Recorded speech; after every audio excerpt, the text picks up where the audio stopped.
अस्सलाम वालेकुम। उम्मीद करता हूँ आप सब लोग खैरियत से होंगे। आज हम जावास्क्रिप्ट के अंदर ऑब्जेक्ट के बारे में पढ़ने जा रहे हैं। जब भी आप कोई भी प्रोग्राम वगैरह लिखते हैं तो उसके अंदर आपको ऑब्जेक्ट की बहुत ज़्यादा ज़रूरत पड़ती है। तो ऑब्जेक्ट होते क्या हैं? ऑब्जेक्ट इन सिंपल वर्ड में आप कह सकते हैं कि ये एक वेरिएबल ही है, लेकिन वेरिएबल की निस्बत हम इनके अंदर ज़्यादा डाटा स्टोर कर सकते हैं, यानी कि ऑब्जेक्ट को हम कंटेनर भी कह सकते हैं। यानी कंटेनर के अंदर आप बहुत ज़्यादा डाटा को स्टोर कर सकते हैं। तो हम इसको रियल लाइफ एग्जांपल के साथ समझने की कोशिश करते हैं। जैसा कि हमारे पास एक कार है, वो एक ऑब्जेक्ट है।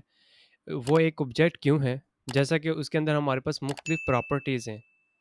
जैसा कि हमारे पास कार नेम हो गया, मॉडल हो गया, उसके बाद उस कलर हो गया, वेट हो गया, टायर हो गए और इस तरह की मुख्तलिफ़ तमाम चीज़ें जो हैं वो कार के अंदर प्रॉपर्टीज़ हैं। जो कि हम एक कार को हम मुकम्मल तौर पर एक ऑब्जेक्ट कह रहे हैं और जो उसके अंदर चीज़ें हैं जिनको हम डिफरेंट नाम दे रहे हैं, जैसा कि नेम, मॉडल, इस तरह ये तमाम उसकी प्रॉपर्टीज़ हैं। तो हम एक वेरिएबल डिक्लेयर कैसे करते हैं? उसके लिए एक ऑब्जेक्ट को डिक्लेयर कैसे करते हैं? उसके लिए हम सेम जैसे हम वेरिएबल डिक्लेयर करते हैं वैसे ही करेंगे, लेकिन उसके अंदर जो मेन डिफरेंस आएगा वो एक ऑब्जेक्ट को जो रेफरेंस होता है कि मतलब हम एक ऑब्जेक्ट को कैसे ज़ाहिर करते हैं, वो हम इन कर्ली ब्रैकेट्स के साथ एक ऑब्जेक्ट को ज़ाहिर करते हैं। फिर उस ऑब्जेक्ट के अंदर हमारे पास कीज़ एंड वैल्यूज़ होती हैं। उन कीज़ को डिफ़ाइन करने के लिए हमारे पास ये हमारे पास एक नेम होता है, उसके बाद हमारे पास एक कॉलन होता है, उसके बाद हमारे पास जो इस की वैल्यू होती है। मतलब ये एक हमारे पास नेम है, ये कॉलन है, जो कि ज़ाहिर कर रहा है कि जो इस तरफ वाली वैल्यू होगी वो एक इस नेम की वैल्यू होगी या इस की वैल्यू होगी।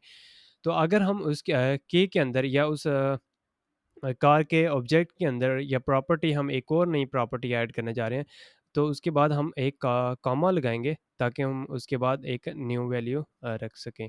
जैसा कि अगर मैं अंदर एक कॉमा नहीं लगाता तो ये हमें एरर देगा। जैसा कि मैं यहाँ पे टायर लिख देता हूँ। यहाँ पे मैंने जैसे टायर लिखा तो उसने कहा है कि आप इस तरह ये एक सिंटैक्स एरर है, मतलब आप इसको ऐसे नहीं लिख सकते, आपको यहाँ पे कॉमा लिखना पड़ेगा। जैसा कि वो कह रहा है कि एक्सपेक्टेड कॉमा।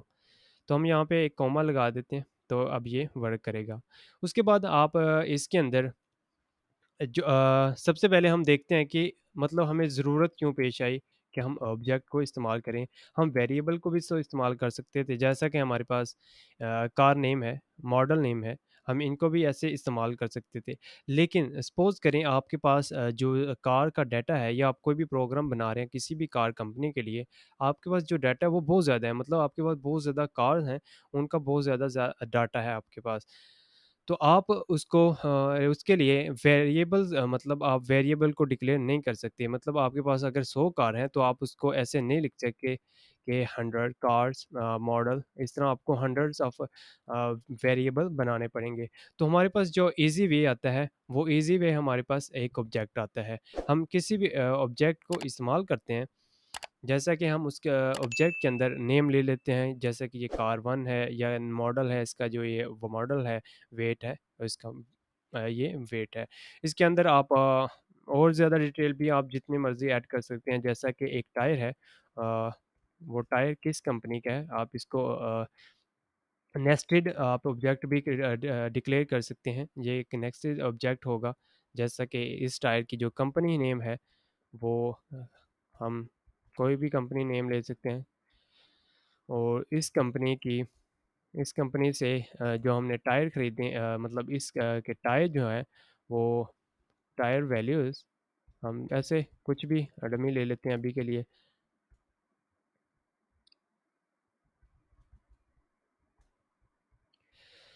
तो ठीक है, हमने इससे जो 3 टायर लिए हैं। तो इसी तरह हमारे पास एक कार, हम इसको ऑब्जेक्ट को इस्तेमाल करते हैं ताकि हमें बहुत ज़्यादा वेरिएबल ना डिक्लेयर करने पड़ें। इससे हमारा काम बहुत ज़्यादा ईज़ी हो जाता है।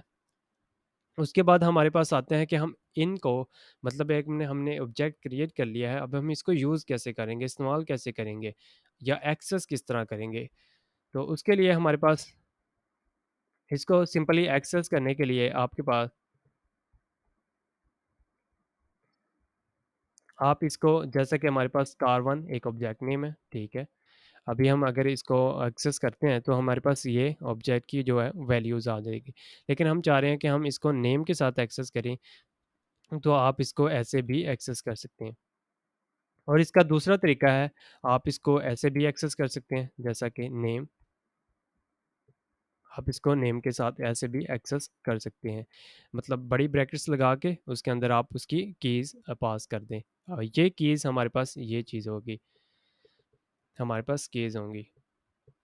और आप अगर नेस्टेड को एक्सेस करना चाह रहे हैं, जैसे कि हमारे पास टायर है, तो आप टायर को इसके साथ फॉर एग्ज़ाम्पल आप इसको ऐसे भी लिख सकते हैं, जैसा कि हम यहाँ पे लिखते हैं टायर, और इसके बाद हमारे पास जो है वो कंपनी नेम है। हम यहाँ पे कंपनी नेम इसको ऐसे भी एक्सेस कर सकते हैं। और दूसरे तरीके में हम इसको ऐसे भी कर सकते हैं, कार1 dot tyre dot company name. तो उम्मीद करता हूँ आज का जो ये लेक्चर है ये बहुत ज़्यादा मुफ़ीद रहा होगा आपके लिए, और आपको बहुत कुछ सीखने को मिला होगा। और हम नेक्स्ट लेक्चर के अंदर एरर्स के बारे में पढ़ेंगे, और फिर इन एरर्स को और ऑब्जेक्ट्स के कंसेप्ट को कंबाइन करके हम एक प्रोग्राम बनाएंगे जो कि आपके लिए बहुत ज़्यादा मुफ़ीद होगा। मतलब रियल वर्ल्ड एग्जांपल के तौर पर हम उसके बारे में पढ़ेंगे। तो आज के लिए इतना ही, इंशाल्लाह मिलते हैं नेक्स्ट लेक्चर के अंदर। तब तक के लिए अल्लाह हाफ़िज़।